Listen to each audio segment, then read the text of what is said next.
मेरा नाम है सुनील कुमार और आप देख रहे हैं हमारा चैनल भक्ति फैक्ट। आज मैं आपको सुनाने जा रहा हूँ भूतिया झूला का रहस्य। गांव के बीचों बीच एक पुराना बरगद का पेड़ और उस पर लटका हुआ लोहे का झूला। दिन में तो यह साधारण लगता है, लेकिन रात होते ही ये झूला अपने आप हिलने लगता है। गांव के बुजुर्ग कहते हैं जो भी रात को इस झूले पर बैठता है वो कभी वापस नहीं लौटता। लेकिन एक लड़का था, राहुल। वो इन कहानियों को सिर्फ अंधविश्वास समझता था। उसने सबको चुनौती दी, मैं आधी रात को उस झूले पर बैठूंगा और साबित कर दूंगा कि यह सब झूठ है।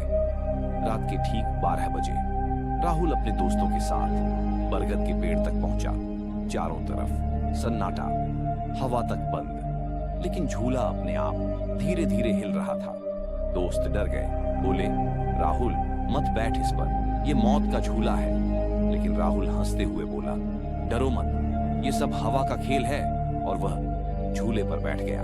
अचानक पेड़ की डालियों से अजीब सी फुसफुसाहट आई।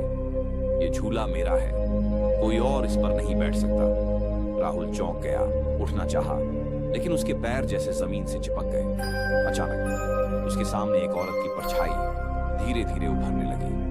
बाल बिखरे हुए, चेहरा जला हुआ और आंखें लाल लाल अंगारों जैसी। वो औरत ठंडी आवाज में बोली, मैं इसी पेड़ पर फांसी खाकर मरी थी। ये झूला मेरी आखिरी निशानी है। अब जो भी इस पर बैठता है उसकी आत्मा हमेशा मेरे साथ कैद हो जाती है। राहुल चीखने लगा, बचाओ बचाओ।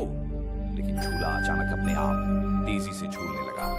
आवाज आने लगी, चूं चूं चूं, और औरत की डरावनी हंसी गूंज उठी। हाँ हाँ हाँ, अब तू मेरा है।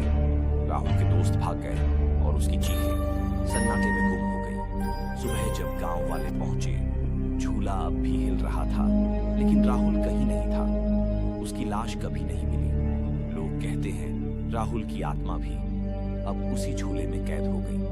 आज भी जो वहां जाता है उसे औरत की हंसी, बच्चों की चीखें और डरावनी फुसफुसाहट सुनाई देती है।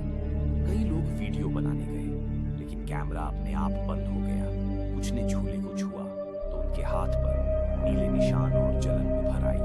दोस्तों, यह थी भूतिया झूला की डरावनी कहानी। अगर हिम्मत है तो कभी आधी रात को ऐसे झूले के पास जाकर देखना। लेकिन याद रखना, हर झूला बच्चों का खेल नहीं होता। कुछ झूले मौत का दरवाजा